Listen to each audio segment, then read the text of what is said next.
జనవరి 10వ తారీఖున మనకి సినిమా విడుదలవుతోంది. సంక్రాంతి పండగ ముందుగానే వచ్చేస్తోంది.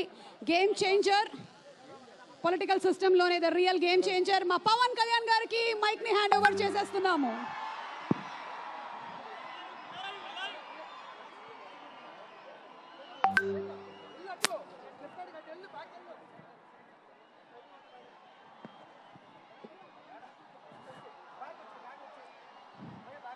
రాజమండ్రి నగరంకి విచ్చేసిన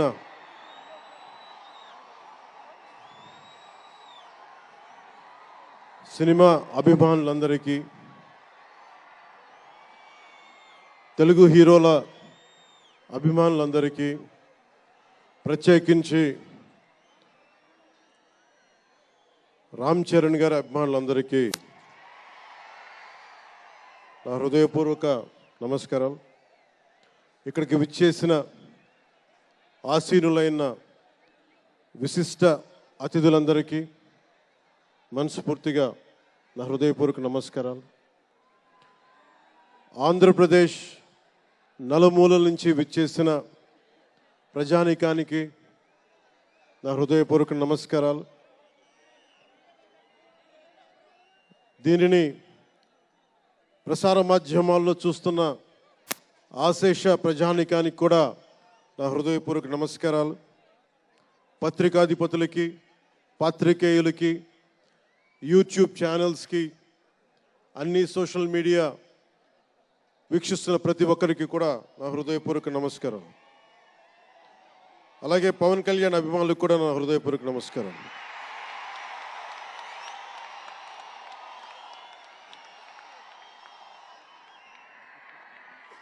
ఎలా చెప్పాలో నాకు తెలియదు.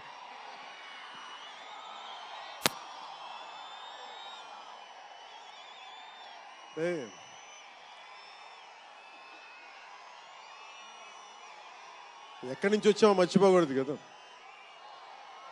రఘుపతి వెంకయ్య నాయుడు గారిని మర్చిపోలేం, ఒక దాదాసాహెబ్ ఫాల్కేని మర్చిపోలేం, ఒక రాజ్ కపూర్ని మర్చిపోలేం, సత్యజిత్ని మర్చిపోలేం, షోలే తీసిన సిప్పిల్ని మర్చిపోలేం, తెలుగు సినిమాలని ఖ్యాతి నిలబెట్టిన నాగిరెడ్డి గారిని మర్చిపోలేం, బిఎన్ రెడ్డి గారిని మర్చిపోలేం, గోడవల్లి రామబ్రహ్మం గారిని మర్చిపోలేం.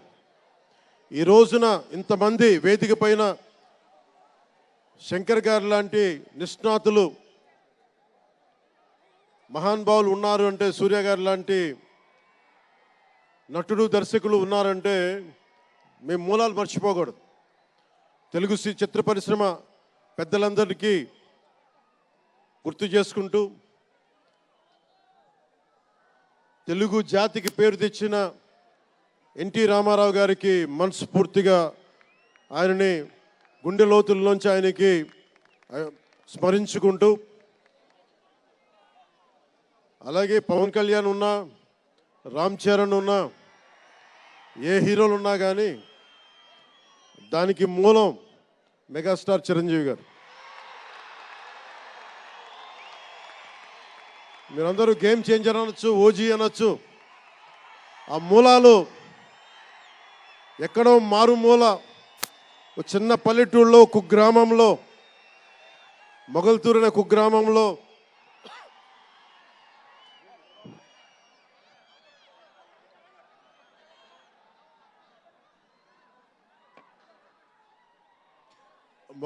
కుగ్రామంలో చదువుతూ విఆర్ఎస్ఎన్ వైఆర్ఎన్ కాలేజ్ నర్సపూర్లో చదువుకుంటూ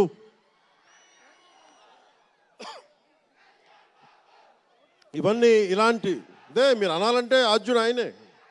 మీరు ఈరోజు కళ్యాణ్ బాబు అనండి, ఓజీ అనండి, డిప్యూటీ సీఎం అనండి, ఏదన్నా ఆయనే ఆద్యులు. నేను మూలాలు మర్చిపోను. నేను ఎప్పుడు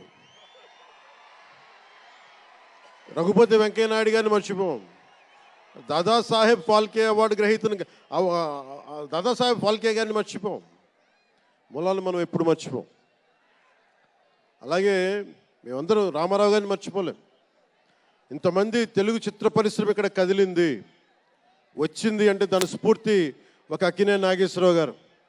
రామారావు గారు, ఘట్టమనేని కృష్ణ గారు, ఒక శోభన్ బాబు గారు, ఎంతోమంది నిష్ణాతులు పెద్దలు, తెలుగు చిత్ర పరిశ్రమ కోసం శక్తియుక్తులు ధారపోసిన వారు, వారందరికీ మనస్ఫూర్తిగా హృదయం నుంచి ఒక నటుడిగానే కాదు, ఆంధ్రప్రదేశ్ డిప్యూటీ సీఎంగా కూడా మనస్ఫూర్తిగా వారికి నమస్కారాలు తెలియజేసుకుంటా ఉన్నాను.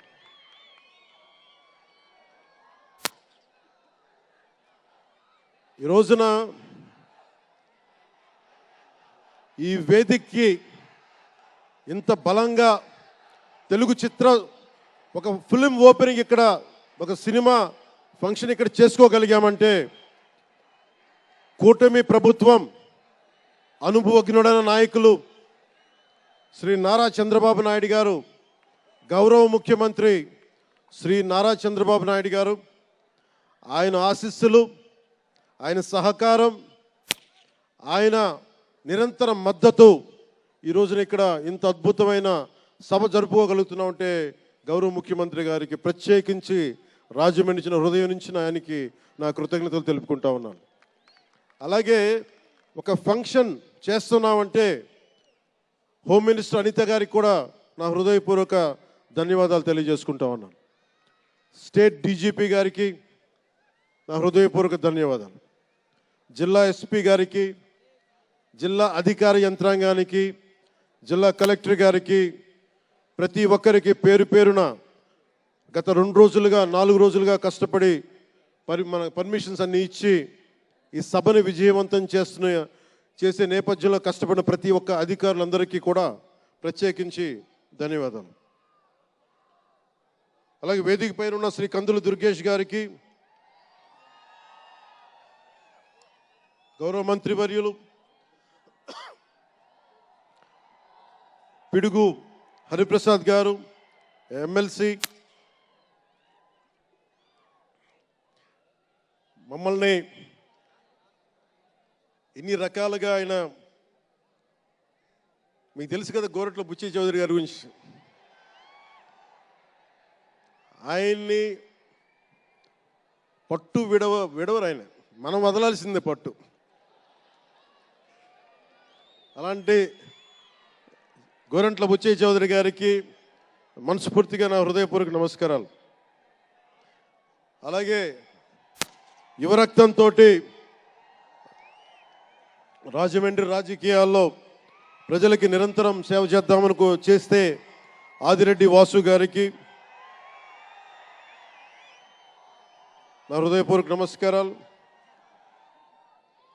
అలాగే నిరంతరం గత పాలనలో ఒత్తిళ్లు ఎదుర్కొని బలంగా నిలబడ్డ రాజనగరం ఎమ్మెల్యే శ్రీ బత్తుల బలరామకృష్ణ గారికి, అలాగే కె శ్రీనివాసరావు గారికి, గౌరవ ఎమ్మెల్యే, వారికి నా హృదయపూర్వక నమస్కారాలు. అలాగే Kakinada urban development authority chairman Shri Tummala Babu గారికి నా హృదయపూర్వక నమస్కారాలు.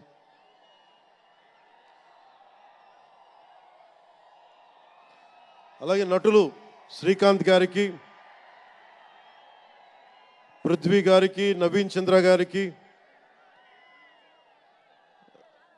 ఇదేంటిది రచ్చ రవియా,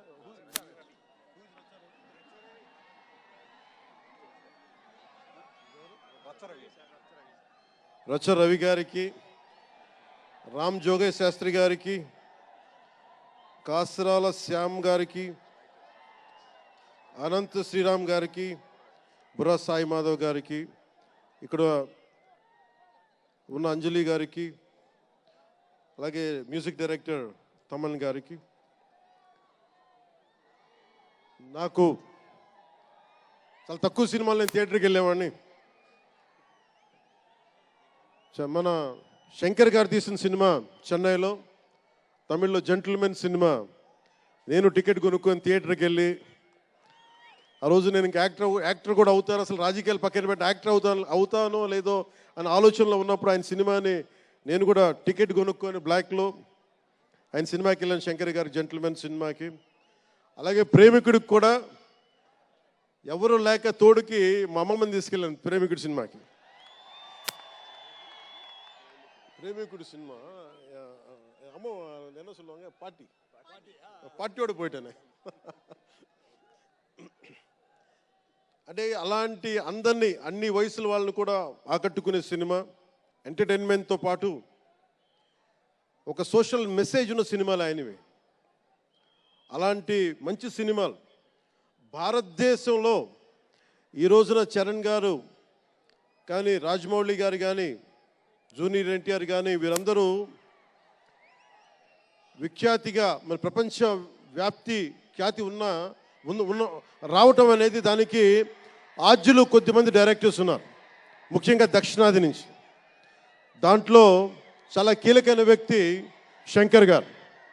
శంకర్ గారు ఈ రోజున భారతదేశం మొత్తం తెలుగు చిత్ర పరిశ్రమ వైపు చూస్తుంది అంటే తమిళనాడు నుంచి వచ్చి తెలుగులోకి డబ్బై ఆ సినిమాని తెలుగు ప్రేక్షకులు ఇది తమిళ సినిమా కాదు తెలుగు సినిమా అని చెప్పి గుండెల్లో పెట్టుకొని ఆదరించారు. అంత గొప్ప సినిమాలు తీశారు శంకర్ గారు. నేను ఎప్పుడు అనుకునేవాడిని శంకర్ గారు తెలుగులో కూడా తీయచ్చు కదా డైరెక్ట్ తెలుగు ఫిల్మ్ అంటే. ఆయన ఈ విధంగా గేమ్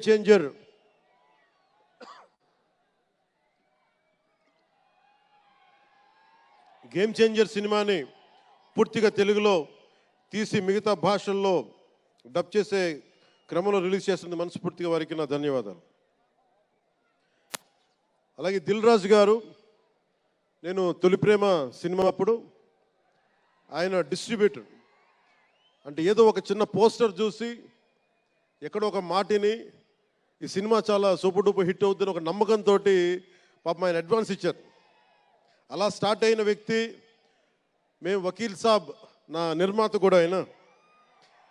ఎలాంటి నిర్మాత అంటే నేను బాగా కష్టాల్లో ఉన్నప్పుడు డబ్బులు లేవు నా దగ్గర, పేరు ఉంది కానీ డబ్బులు లేవు, మార్కెట్ ఉందో లేదో తెలియదు. అలాంటి పరిస్థితుల్లో వచ్చి వకీల్ సాబ్ అనే సినిమా నాతో తీసి ఈరోజు జనసేన పార్టీ నడపడానికి ఇంధనంగా పనిచేస్తుంది వకీల్ సాబ్ సినిమా. దాని నిర్మాత దిల్ రాజు గారు. సో మనస్ఫూర్తిగా వారికి నా ధన్యవాదాలు. అలాగే రామ్ చరణ్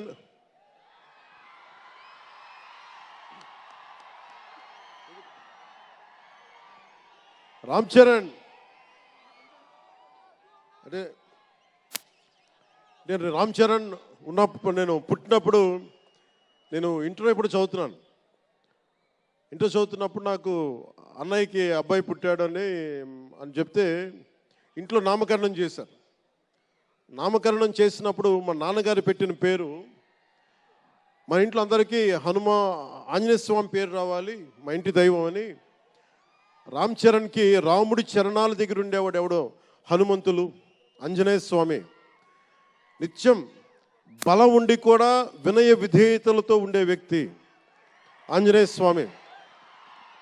అంటే ఎంత ఎదిగినా ఎంత శక్తిమంతుడైనా అడిమాది అష్టసిద్ధులున్నా తన శక్తి తను తెలియకుండా ఎదిగే కొద్దీ ఒదిగుండే ఆంజనేయ స్వామిలాగా ఇతనికి రామ్ చరణ్ అని పేరు పెట్టాలని చెప్పి మా నాన్నగారు ఆలోచన చేసి తనకి రామ్ చరణ్ అని పెట్టారు.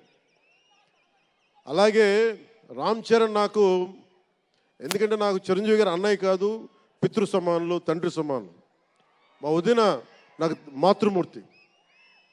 సో నాకు రామ్ చరణ్, నేను బాబాయ్ వీటన్నిటికంటే కూడా నాకు ఎప్పుడు ఒక తమ్ముడు.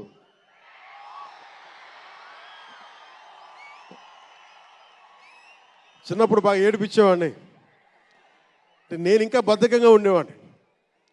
అంటే కరెక్ట్గా చెప్పాలంటే నేను తమ్ముడు సినిమాలో నా క్యారెక్టర్ లాగా ఉంటే రామ్ చరణ్ 7 ఏళ్ల వయసు, నా రెండో కొడుకు అంత వయసు ఉండేది. ఇప్పుడు ఆ వయసులో తెల్లవారుజామున చలిలో హార్స్ రైడింగ్ నేర్చుకోవడానికి మొత్తం ఆ హెల్మెట్తో పాటు అన్నీ పెట్టుకొని షూస్ అన్నీ సర్దుకొని రాత్రే నేను సోఫాలో పడుకొని ఉంటే వచ్చి పాపం నన్ను లేపి ఇంకా నేను పడుకునేవాడిని. తను రెడీ అయిపోయి నన్ను లేపి ఒకసారి నేను దింపాల్సి వచ్చేది. ఇష్టంతో కదా తప్పక లేదు తిడతారు ఇంట్లోనే. అంటే అంత క్రమశిక్షణతో ఉండేవాడు చిన్నప్పటి నుంచి. నాకు రామ్ చరణ్లో నచ్చింది ఏంటంటే ఇంత ప్రతిభ సమర్థత ఉందని ఎప్పుడు తెలియదు ఎవరికి కూడా. ఇంత శక్తి సమర్థత ఉంది ఈ వ్యక్తులు ఎప్పుడు మాకు తెలియలేదు. ఎప్పుడు ఇతను నేను డ్యాన్స్ చేయటం ఎప్పుడు చూడలేదు నా లైఫ్లో, సినిమాలో తప్ప. ఇంక సినిమాలో మాకు వ్యక్తిగత జీవితం నేను ఎప్పుడు చూడలే. అసలు మ్యూజిక్ వేస్తే కాలు కూడా ఆడించడు, కానీ అంత అద్భుతమైన డాన్సర్.